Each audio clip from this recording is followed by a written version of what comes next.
1940 23 March Lahore প্রস্তাবে জিন্নাহ বলেন, মুসলমানরা সংখ্যালঘু নয়, মুসলমানরা একটা আলাদা জাতি, তাই তাদের নিজেদের বাসভূমির অধিকার আছে। মুখের কথা তো আর যথেষ্ট নয়। পাকিস্তান আদায় করতে হলে লড়াই করতে হবে, তৈরি করতে হবে অরাজকতা।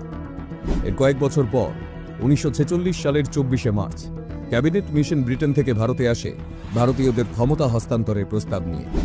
কংগ্রেস আর মুসলিম লীগের সঙ্গে কথা বলে শুরু হয় ক্ষমতার হস্তান্তর প্রক্রিয়া। ভারতের হিন্দু গরিষ্ঠ এলাকাগুলি নিয়ে ভারত গঠন হোক, আর ভারতেরই মুসলমান সংখ্যাগরিষ্ঠ এলাকাগুলি নিয়ে গঠন হোক পাকিস্তান। মুসলিম লীগ এক কথায় রাজি হয়ে যায়, কিন্তু বেঁকে বসে কংগ্রেস। তাদের দাবি ভারত ভাগ করা যাবে না। কলকাতার স্বপ্ন ধীরে ধীরে ফিকে হয়ে যাচ্ছিল জিন্নাহর। তখনই জিন্নাহ এক ভয়ঙ্কর পদক্ষেপ নেন। 16 আগস্ট ঘোষণা করে দেন ডাইরেক্ট অ্যাকশন ডে বা প্রত্যক্ষ সংগ্রাম দিবস। এর উদ্দেশ্য ছিল ব্রিটিশ সরকারের সামনে বিক্ষোভ দেখানো আর শক্তি প্রদর্শন করা। এরপর কলকাতাকে পাকিস্তান বানাতে জিন্নাহ যা যা করেন, পুরোটা শুনলে রক্ত গরম হয়ে যাবে আপনার। 1946 সালের 28 জুলাই বোম্বাই অধিবেশনে জিন্নাহ বলেন, আমি আলোচনায় যেতে চাই না, আমাদের হাতে বন্দুক আছে এবং আমরা সেটা ব্যবহার করব। তখন অখণ্ড বাংলায় অর্থাৎ পূর্ব ও পশ্চিমবঙ্গে মুসলিম জনসংখ্যা ছিল প্রায় 56%। তাই আইনসভায় সংখ্যাগরিষ্ঠ ছিল মুসলিম লীগের।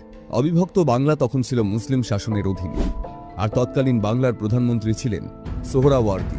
এর ঠিক 7 দিন পর 5ই আগস্ট সোহরাওয়ার্দী বলেন, হিংসা আর রক্তপাত অন্যায় নয় যদি সেটা মহৎ উদ্দেশ্যে করা হয়।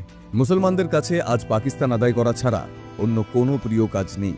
এরপর একটি সমাবেশে তৎকালীন অবিভক্ত বাংলার প্রাক্তন প্রধানমন্ত্রী এবং মুসলিম লীগ নেতা খাজা নাজিমুদ্দিন বলেন, মুসলিম লীগের এটা পরম সৌভাগ্য যে এই রমজান মাসেই সংগ্রাম শুরু হবে, কারণ এই রমজান মাসেই জিহাদের নির্দেশ দিয়েছেন আল্লাহ। এর কিছুদিন পর কলকাতার তৎকালীন মেয়র ওসমান খান তরোয়াল হাতে জিন্নাহর ছবিসহ উর্দুতে একটি প্রচারপত্র বিলি করেন, যার বক্তব্য ছিল, আশা ছেড়ো না, তরোয়াল তুলে নাও। ওহে কাফের, তোমাদের ধ্বংসের দিন বেশি দূরে নয়। হিন্দুদের কিভাবে ধ্বংস করতে হবে সেই রকম 23টি নির্দেশ দিয়ে একটি লিফলেট বিলি করা হয়, আর এটাই হচ্ছে সেই লিফলেট। ভিডিওটি পজ করে আপনি পুরোটা পড়তে পারেন। আমি এদের মধ্যে সবথেকে ইম্পর্টেন্ট কয়েকটা ইনস্ট্রাকশন পড়ছি। ভারতের সব মুসলমানকে পাকিস্তানের জন্য প্রাণ দিতে হবে।